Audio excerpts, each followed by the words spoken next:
Assalamualaikum sahabat kreatif, selamat datang di Deep Think, Deep Talk about inklusi. Ini adalah tayangan perdana kita, jadi jangan lupa buat follow akun media sosial kami di bawah ini, biar kamu nggak ketinggalan info terkait inklusi di SD Muda Tusida. Sahabat kreatif, di bulan Mei dan Juni biasanya para orang tua yang memiliki anak di usia sekolah mulai sibuk untuk mendaftarkan putra-putri mereka di sekolah yang proses pencariannya mungkin sudah dari beberapa bulan sebelumnya atau bahkan ada yang sudah dari tahun sebelumnya. Kadang ini bikin stres sendiri sih karena untuk mencari sekolah yang tepat yang bisa mendukung proses tumbuh kembang anak tentu bukan hal yang mudah. Bagi orang tua, terutama ibu yang dianugerahi anak dengan keistimewaan, tentunya ini menjadi sebuah anugerah dan tantangan tersendiri.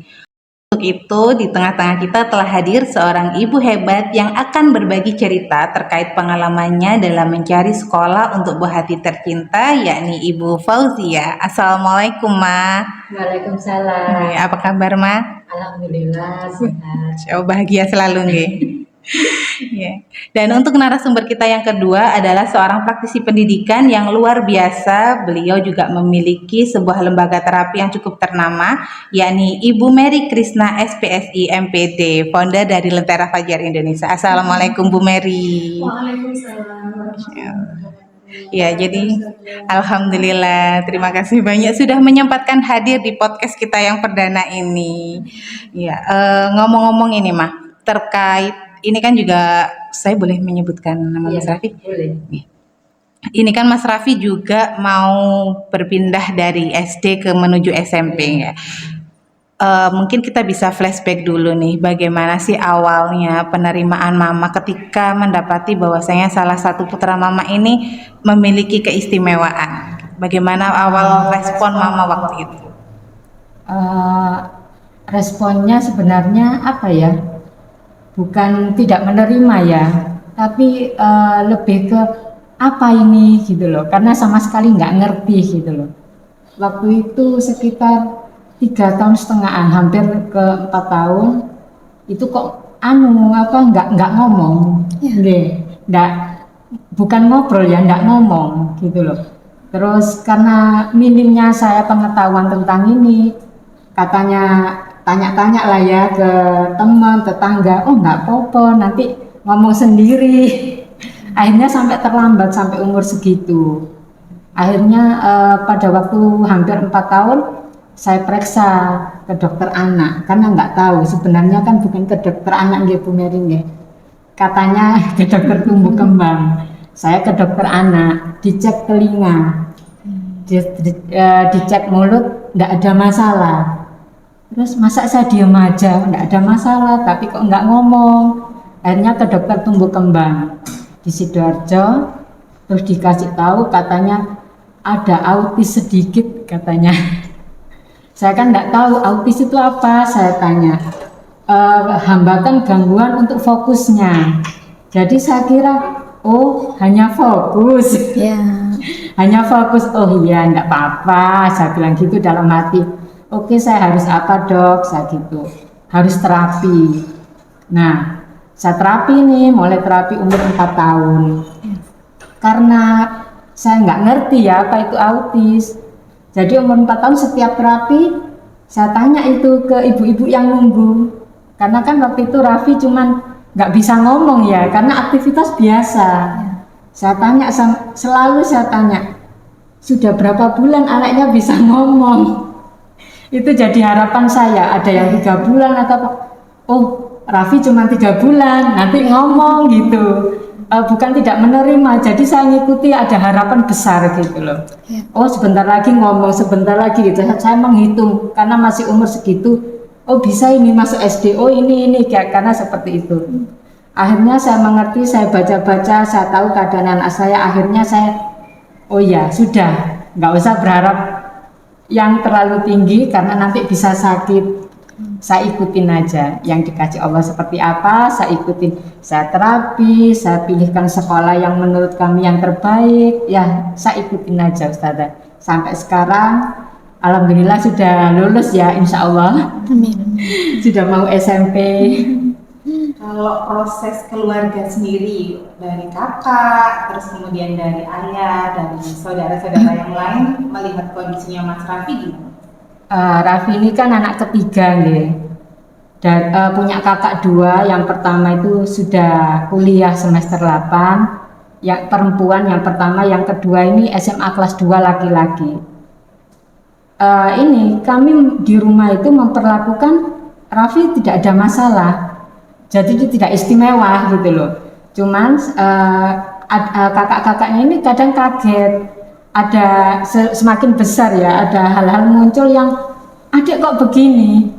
Pernah satu kali kakaknya itu sampai histeris, Raffi ini kita ajak keluar, dia tidak mau. Kita ada kebutuhan keluar, dia tidak mau, nangis, Raffinya gulung-gulung, tapi kita harus keluar waktu itu. Akhirnya kan kita paksa. Kakaknya yang laki itu tidak bisa menerima. Adek jangan dipaksa, adek jangan dipaksa. Padahal udah besar itu, sudah SMA. Dia kaget. Biarin, adek tidak mau, biarin, seperti itu. Loh, tidak bisa, ya harus ikut saya gitu, karena mereka kan nggak ngerti. Janganlah, kalau nggak mau ya wes, kalau nggak jadi nanti longgar. Terapinya kan tidak ada aturan ya. Kalau seperti itu, akhirnya kita kasih tahu, ya harus seperti ini. Kamu nggak bisa ngomong, adek nggak boleh, itu nggak bisa. Dek, ini loh, jangan kayak gini, nggak boleh. Nanti kamu seperti ini, harus dijelaskan kan ya. Yaitu belajar lah, sama-sama belajar lah. Saya, ayahnya, kakak-kakaknya semua belajar. Sekarang kita ke Bu Mary. Baik. Sebenarnya apakah ada hubungan antara penerimaan dari orang tua dan keluarga terhadap proses perkembangannya si anak ini? Sangat ya, sangat. Jadi sebelumnya alhamdulillah terima kasih ya diberi kesempatan jadi bertemu dengan orang tua anak berkebutuhan khusus itu pengalaman yang luar biasa. Saya banyak bertemu dan masing-masing punya ceritanya masing-masing dan menarik gitu ya. Jadi tadi ketika bicara tentang proses penerimaan tadi ya luar biasa, itu tidak mudah, sangat tidak mudah dan sudah sampai di posisi yang sekarang ini gitu. Jadi dukungan keluarga terutama ibu gitu ya, itu sangat penting terhadap proses tumbuh kembang anak secara umum, khususnya anak-anak berkebutuhan khusus gitu. Karena keluarga terutama ibu itu sebenarnya dunia pertamanya anak gitu. Jadi anak pertama kali belajar terutama dengan ibu. Jadi memang benar-benar ibu itu madrasah pertamanya. Kalau kita bicara tentang mulai kapan sih anak pertama belajar dari ibunya, itu sebenarnya mulai ketika fase prenatal gitu. Jadi apa yang kita bicarakan didengar anak ketika anak masih di dalam kandungan. Betul ya, periode prenatal itu ketika anak masih dalam kandungan. Jadi apa yang kita rasakan dirasakan anak, apa yang kita ucapkan, terus kecenderungan kita dalam bersikap gitu ya, itu juga dirasakan anak. Jadi dari situ itu awal belajar. Jadi dari situ itu sudah pelajaran pertama tentang bagaimana sih perlindungan kasih sayang seorang ibu. Kemudian dilahirkan gitu ya. Ketika dilahirkan proses awal ketika menyusui aja itu juga sudah pelajaran lagi gitu. Jadi di situ dia belajar rasa aman lagi, kekonsistenan. Jadi bagaimana sikap ibu ketika menyusui. Jadi ketika tadi pertanyaannya apakah sangat ngaruh ya dukungan keluarga terutama ibu, sangat. Karena itu memang dunia pertamanya anak gitu ya. Jadi ketika dunia pertamanya ini tadi nuansanya itu penuh kasih sayang, support, anak juga akan merasa nyaman gitu ya. Merasa aman, merasa nyaman, menjelajahi dunia yang lebih luas. Jadi ada proses ingin tahu sesuatu, tidak takut mempelajari sesuatu, rasa keinginan tahunya tinggi gitu karena dunianya penuh support dan kasih sayang. Nah, lebih seperti itu. Kemudian kalau misalnya di orang-orang sekitar, kalau ini tadi cerita dari Fausia kan alhamdulillah keluarganya sangat mendukung Masya Allah, sekali, Masya Allah. Ya kan. Kalau misalnya pesan untuk orang-orang di sekitar yang di luar sana, kira-kira apa sih dukungan yang bisa kita berikan kepada seorang ibu yang kebetulan sama Allah diberikan amanah anak yang sangat-sangat istimewa gitu? apa dukungan dari keluarga, Betul, teman atau orang betul. sekitar yang bisa kita berikan ke ibu ini untuk menjaga kesehatan mentalnya dan Betul, betul. lain sebagainya. Iya, yang pertama itu memang sudut pandangnya ya, yang harus diluruskan dulu gitu. Jadi orang-orang di sekitar itu sudut pandangnya harus diluruskan bahwa tidak ada sesuatu yang terjadi di dunia ini tanpa izinnya Allah. Iya, Gitu. betul. Jadi itu sudah atas izin Allah, itu rencana besarnya Allah gitu ya. Jadi bukan hal yang asal terjadi dan memang para keluarga, para ibu yang diberikan amanah, dititipi putra-putri spesial ini memang yang sudah terpilih. Pasti Allah itu sudah tahu takarannya, sudah punya keluasan hati yang sebegitunya, kesabarannya, keikhlasannya, kemampuan untuk bertahannya yang panjang gitu ya. Jadi Allah sudah lebih paham dari kita gitu. Jadi itu tadi, jadi sudut pandangnya yang harus diubah. Jadi orang-orang di sekitar gitu harusnya gitu, wow ini luar biasa nih gitu. Jadi saya harus banyak belajar dari sosok ibu ini atau keluarga ini gitu. Jadi bentuk supportnya gitu yang diberikan secara nyata adalah itu tadi istilahnya berusaha juga memahami kondisinya apa yang dirasakan, karena memang setiap keluarga atau orang tua itu ada fasenya ketika anaknya didiagnosa berkebutuhan khusus gitu ya. Fase awal itu biasanya masih denial, masa sih yang bener dokternya atau psikolognya ini bener nggak sih lihat 30 menit 1 jam sudah kayak gini. Kemudian ada fase lagi, fase mungkin marah, fase kesedihan, fase tawar menawar, baru penerimaan. Nah orang-orang di sekitarnya ini harus sudah tahu nih sekarang ini sampai di fase mana, difahami. Jadi jangan dipaksakan untuk yang udahlah ini gitu ya. Jadi tadi yang pertama paham fasenya, yang kedua gitu ya. Jadi selain tadi paham dan berempati gitu ya, turut memberikan semangat dan memahami. Oh putranya itu kenapa berkebutuhan khusus yang apa? Berarti kami kira-kira nanti memperlakukannya agar konsisten sama itu bagaimana. Jadi turut belajar juga gitu. Jadi nanti apa yang diterapkan di keluarga itu juga lingkungan berusaha untuk menerapkan yang sama, mungkin keluarga besarnya, lingkungan yang lebih luas, tetangga dan sebagainya. Itu bentuk support yang luar biasa buat keluarga itu ketika lingkungannya oh ternyata mau ya di sekitar saya turut ikut belajar tentang kondisi anak saya, dan mungkin ketika ada informasi yang terkait tentang anak khusus juga turut di-sharingkan gitu. Jadi kalau saya boleh nambahin, saya ini lebih nggak tahu ya kalau bunda-bunda yang lain yang punya anak berkebutuhan khusus. Kalau saya ini orangnya baperan. Jadi gini, saya nggak mau dengar apa gitu, nanti saya bisa marah, bisa ini, itu saya. Jadi saya lebih senang menceritakan keadaan anak saya dulu terhadap lingkungan supaya mereka tidak membicarakan anak saya. Karena saya nggak ada lah ya ibu yang menerima anaknya diomongin, karena gini, autis ini yang di masyarakat yang tahu, tidak banyak masyarakat tahu mengenai autis, disleksia, ADHD. Yang umum, mohon maaf, yang umum itu gila, umum itu kan. Jadi kalau ada apa-apa, oh itu ta, sing rodok gapek ta, itu memang ada, memang seperti itu. Jadi saya lebih baik menjelaskan anak saya seperti ini. Jadi kayaknya kalau orang tua menjelaskan, mau ngomong-ngomong pun nggak berani di depannya. Saya jagani itu supaya saya aman, mental saya aman gitu. Kalau suami saya itu bilang gini, untuk sekolah anak-anak ini, jangan anak-anaknya dulu yang nyaman, kamu nyaman dulu. Kamu sebagai ibunya harus nyaman dulu. Kamu seneng nggak di sekolah ini? Saya selalu bertanya gitu sama suami saya. Karena kalau kamu nggak nyaman, anakmu nyaman, nggak bisa. Yang ngurusi kamu. Kata suami saya, bukan saya yang datang ke sekolah, tapi kamu gitu. Jadi saya tanya, kamu seneng nggak? Iya, aku cocok, aku nyaman. Jadi kalau saya datang ke sekolah untuk pendaftaran Raffi itu, Iya. saya datang dulu. Insya Allah Allah kan kasih ini ya, ibu itu feeling ya. Betul. Jadi saya nyaman enggak di sini. Jadi kalau nyaman, oke, saya teruskan step awal.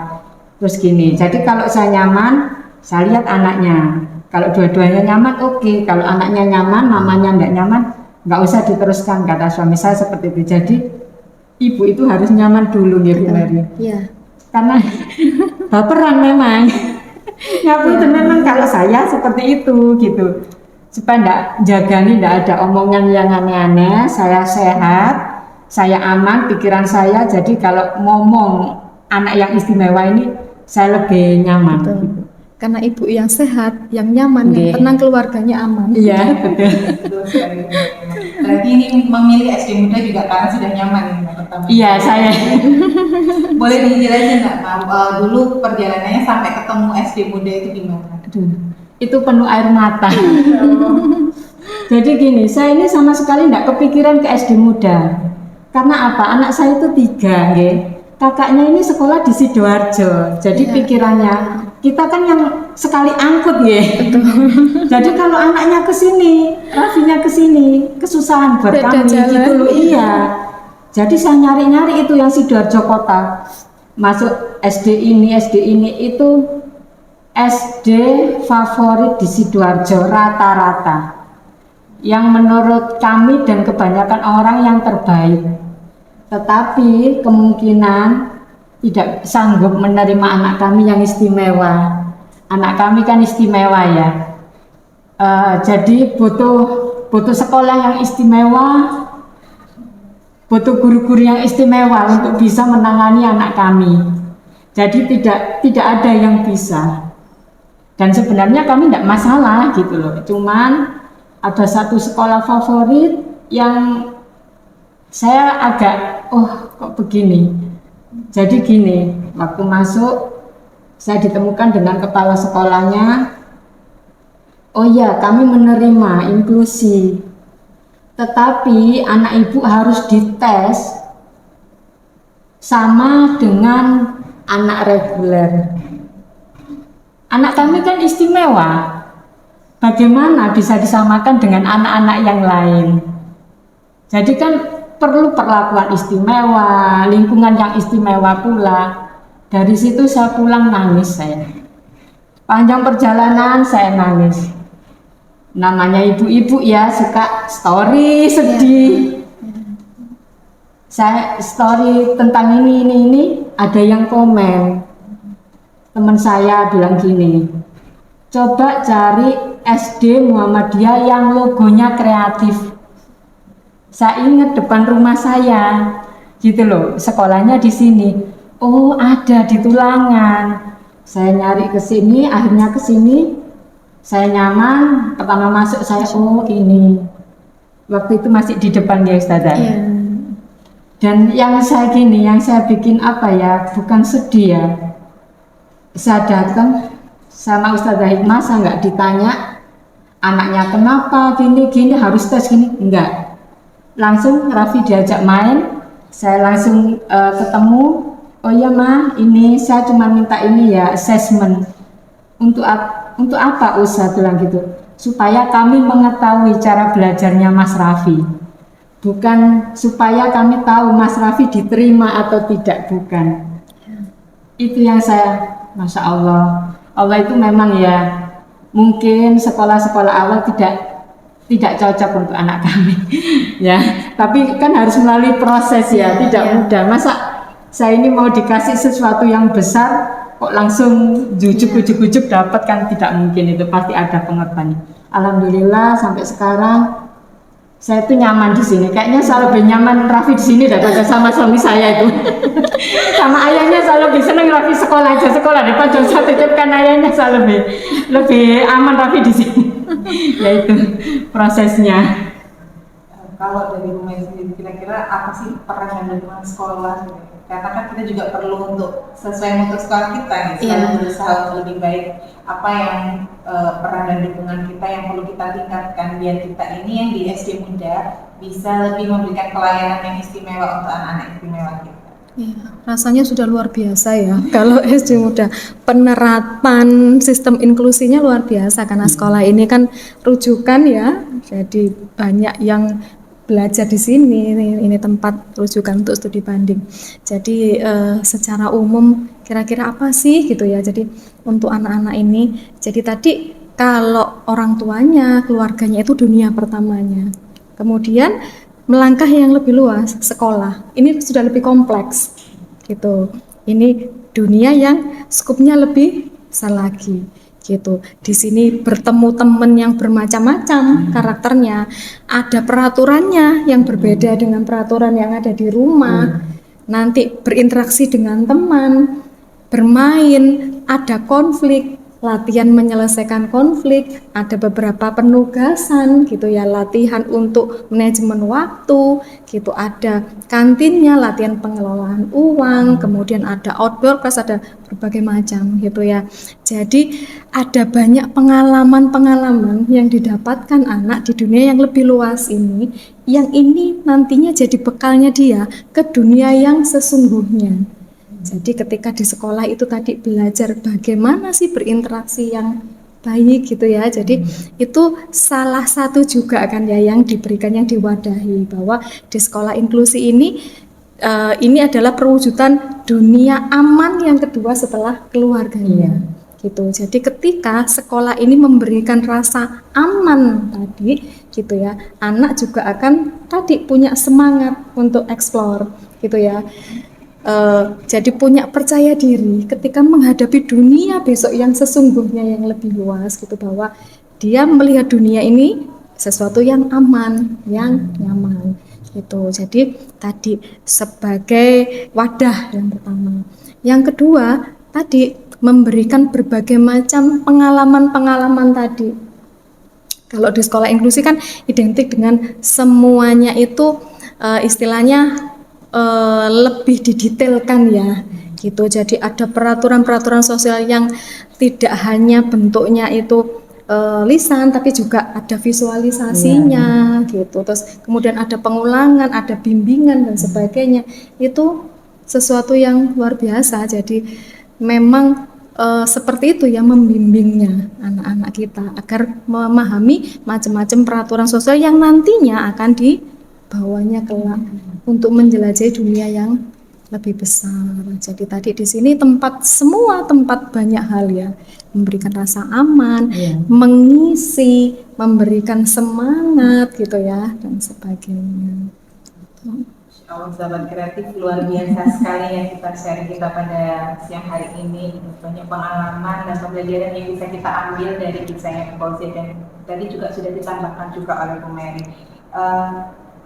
Kita close statement ya. Kalau misalnya Mama diberikan kesempatan untuk ngobrol dengan orang tua atau ibu-ibu di luar sana yang memiliki anak seperti Mas Raffi, apa pesan yang ingin Mama sampaikan?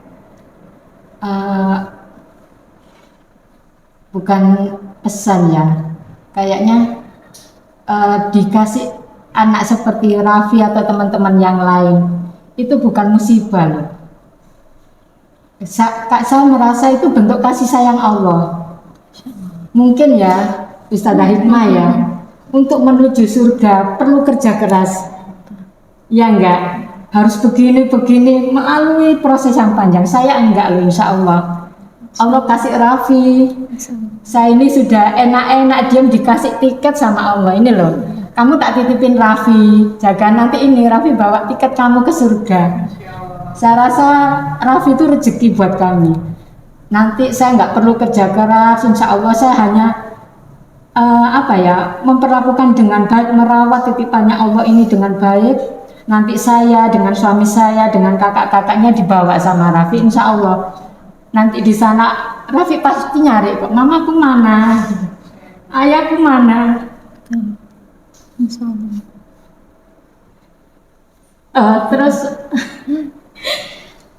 Terus saya selain itu saya gini, Raffi ini kan sekarang usia 13 tahun meskipun kelas 6 SD yang harusnya umur 12 tahun ya, karena Raffi mundur harus terapi full selama 1 tahun. Itu anak umur 13 tahun mana yang masih enak dicium-cium gitu.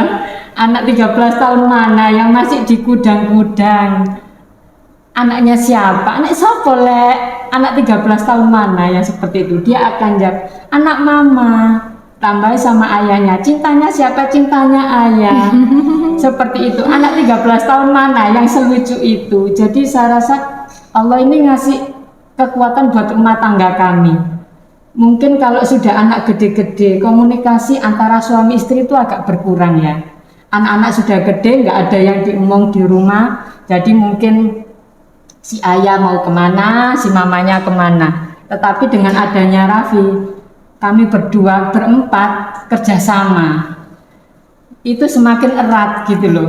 Kalau menurut saya seperti itu, semakin erat. Oh ya, Allah ini kasih saya ini kekuatan loh. Saya kalau ngobrol sama ayahnya Raffi itu seperti itu.